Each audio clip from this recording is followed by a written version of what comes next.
I am from the Institution of Aeronautical Engineering. I am going to explain about the tech talk which is related to the and my subject is engineering mechanics and my topic has been Naomi's theorem and my name is Alampalli Akhil and my roll number is 209518210 as shown in the screen and the branch is aeronautical branch and related to the aeronautical branch. According to we enter into the our topic we have to discuss few more about it. We have to discuss about the branches of engineering mechanics. Engineering mechanics has the two branches, which are mechanics of solids, mechanics of fluids. And further, mechanics of solids are divided into two, which are mechanics of rigid bodies and mechanics of deformation of bodies. In sub, they are divided into further two groups. Mechanics of rigid bodies, they are statics and the dynamics. And according to we are going to deep our concepts. Okay, again subdivided into the dynamics we have kinematics and kinetics. And we have to come other part of the mechanics of solids, mechanics of the deformation of bodies. Mechanical deformations of the bodies are divided into two categories. Are divided into the two categories. They are theory of elasticity, theory of an elasticity, theory of a plastic, theory of plastics, which are related to the mechanisms of the which are related to the mechanics of the deformation of bodies. And the engineering mechanics we have another sub branch that is mechanics of fluids. In mechanics of fluids they are divided into three parts. They are known as ideal fluids, viscous fluids, incompressible fluids, which are ideal fluids, viscous fluids and incompressible fluids. And we have to discuss about few forces which are related to force systems. System of forces tells about the arrangement of the forces and it is classified as follows. System of forces are coplanar and non-coplanar. Coplanar. Coplanar are divided into sub they are three, which are concurrent, parallel and general. Concurrent means are one point related to another. Parallel means two lines are sit to a parallel.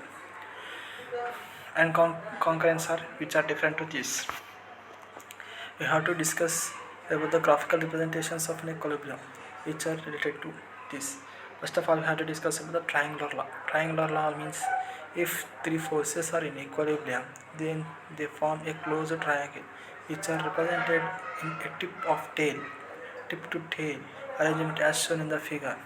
I have to observe in the figure that are three forces are acting in a point, and we can be recognized and we can be changed into our triangular law, and we get like as figure 1a as shown on the screen. And we have further law, polygon law. Polygon law means if more than three forces are in equilibrium, they form a closed polygon when they are represented in a tip to tail arrangement as shown in the figure. Yes, you can observe in the figures that one points are acting as different five forces, and according to our polygons law, we can be changed into these forces can be changed into our law, which is becoming as a polygon shape, and finally we get as polygon shape has been the forces are formed. This is about the polygons law. And we have the equilibrium of concurrent forces. They have few more conditions of the equilibrium of concurrent forces. Conditions of an equilibrium concurrent forces of systems in a plane are sum of x directions of a forces is equals to 0, sum of y direction forces is equals to 0, or sum of x directions of forces equals to 0. According to the Newton's second law, F equals to ma.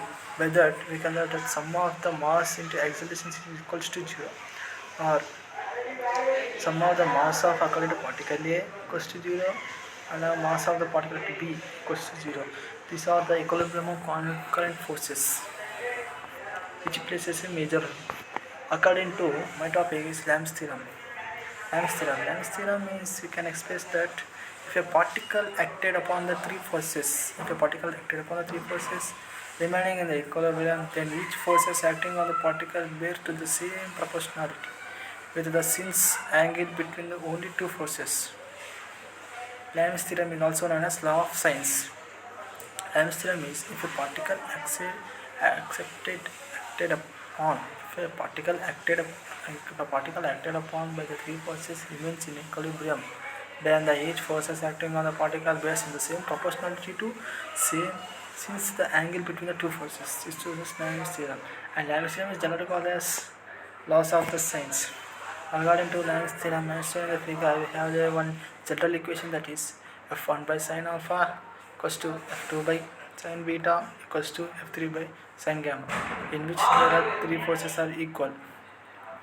And we can observe in the graphical representation as like the free body diagram, if there are three forces are acting f1, f2 and f3, which are the angle between the f2 and the f1 is given as the angle gamma, and the angle between the f1 and f3 are given as angle beta, and the angle between the f2 and f3 are given as the alpha.